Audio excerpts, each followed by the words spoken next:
Oops, wrong shirt. Squadron Supreme, 1985.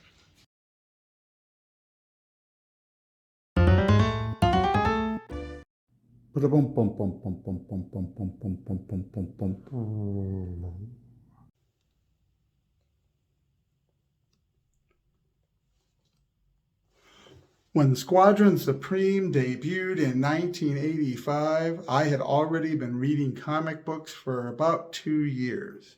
But I had started reading comic books because of my love of science fiction, in particular Star Trek. And actually, Star Wars is something I was introduced to via comic book adaptations. Star Trek was something we did as a family. Star Wars was something I heard about in the culture, but I did not go see at the theater. I actually didn't see the original Star Wars until after I saw Return of the Jedi many years later. One of those defining franchises of that era of childhood, but I did not see it. But I read about it. I was obsessed with the comic books. I started reading the Star Wars comic books, the Star Trek comic books, and those were filled with those little ads inside that refer to superheroes and really started me thinking about perhaps reading more of the superhero stories. I started on some Avengers, some Fantastic Four, but I really was eager, even though Marvel Comics did such a good job of giving you flashbacks and little bits of the history, I was really eager for something I could see from the beginning. I did not know at that time that Squadron Supreme had already appeared in the 70s as Squadron Sinister and as Squadron Supreme interdimensionally.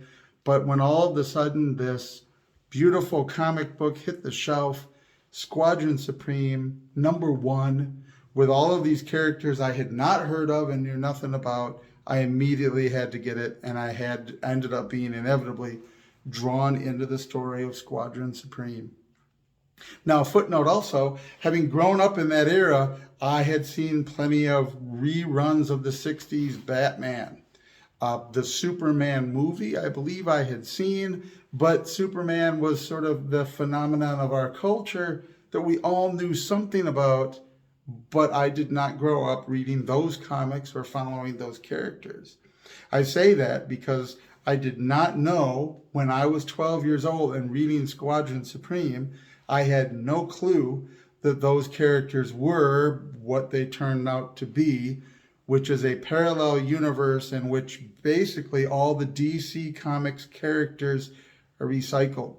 I did not make the connection between Power Princess and Wonder Woman, between Hyperion and Superman. I knew there were some similarities. I had no clue that Nighthawk was supposed to be Batman, especially since the campy 60s Batman was the only one with which I was familiar and knew nothing of his origin or anything. I had watched those being so young. So I did not know until rereading Squadron Supreme about 3 years ago. As an adult, obviously at 45, I reread it and was like, oh my goodness, these are the Justice League. How I missed that as a kid, but well, I missed it as a kid.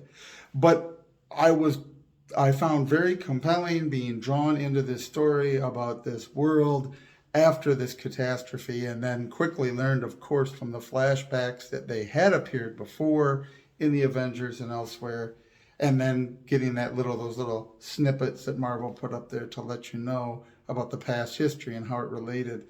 But what a fascinating thing. And watching them rebuild their world and reading it as I did at 12 years old and at 45 years old, that was the real kicker that made me want to do the video. I continue to love Squadron Supreme. It is a great comic book. It is a great, very compelling story. It is a more compelling story as an adult than it was when I was 12.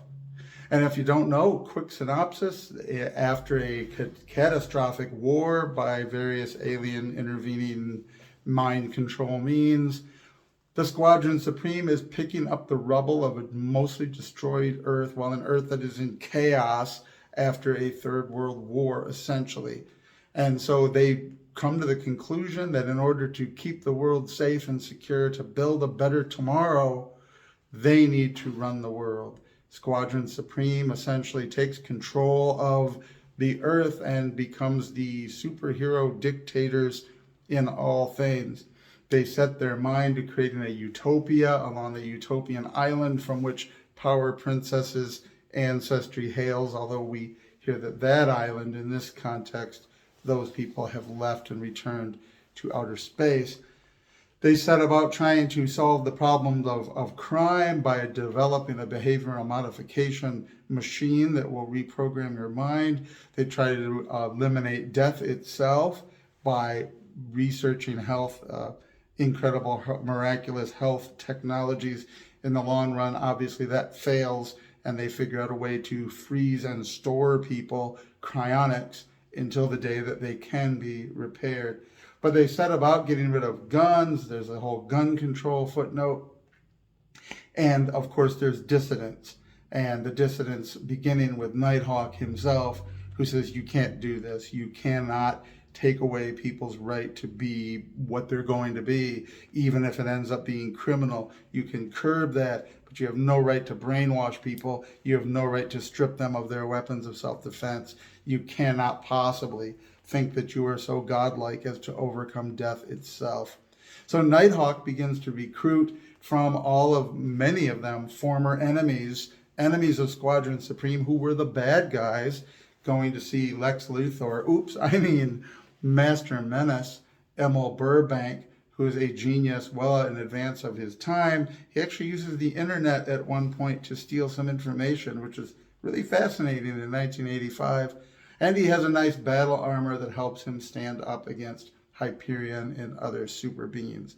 And we get other interesting characters that are, again, many of them are based on DC characters.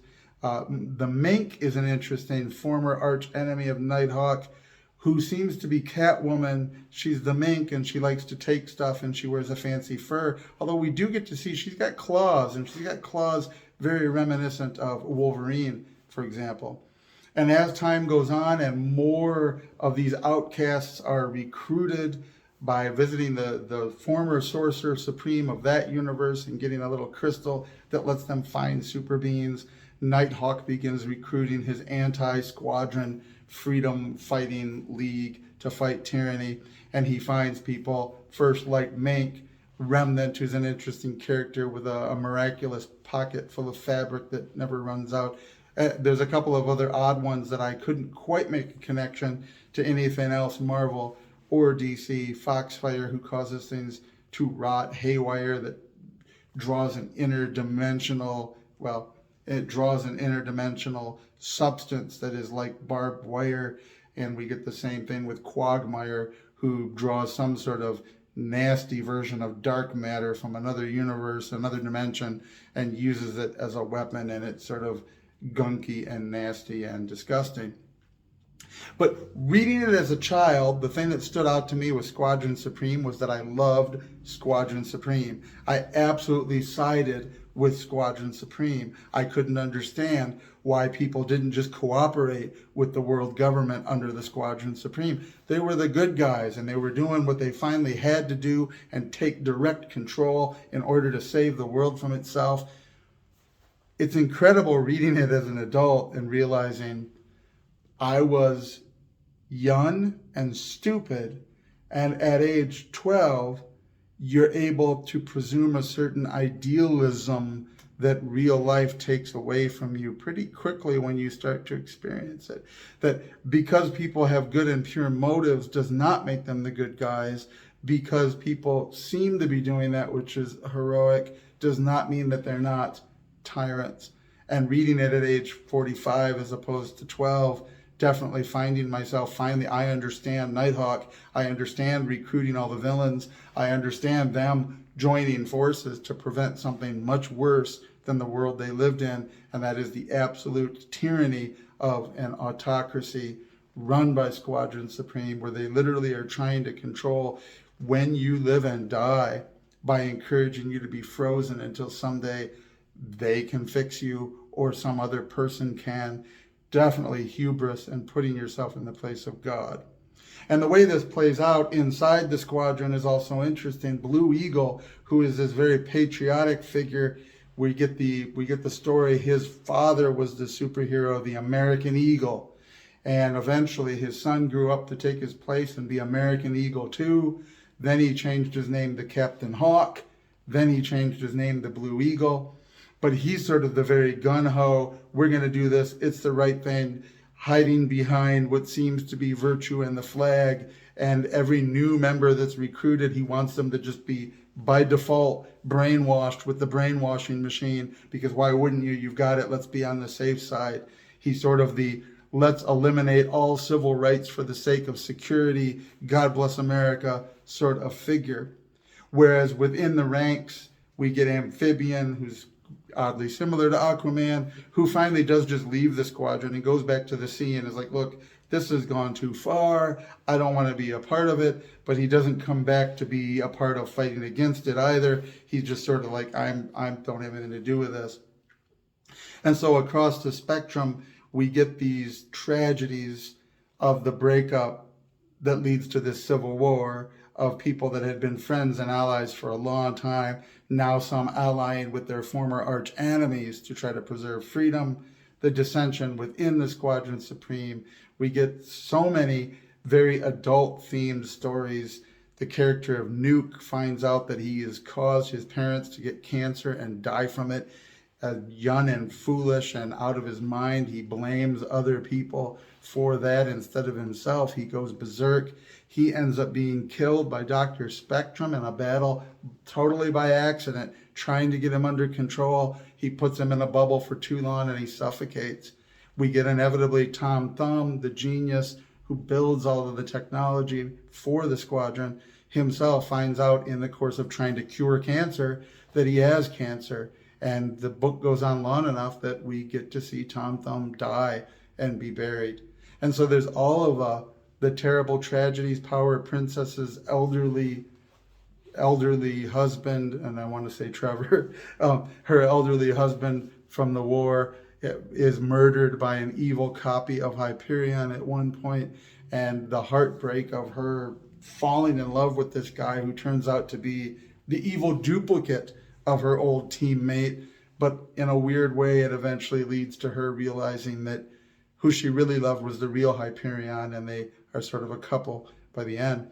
But the theme of the story about power and how it's used, which is much more common in the Marvel verse of the time than it was the DC universe, one of the reasons why I was more drawn to Marvel as a young reader, and many of my generation were, at the time when DC characters would say things like, you'll understand more when you grow up. You need to go home now and take your vitamins and do your homework.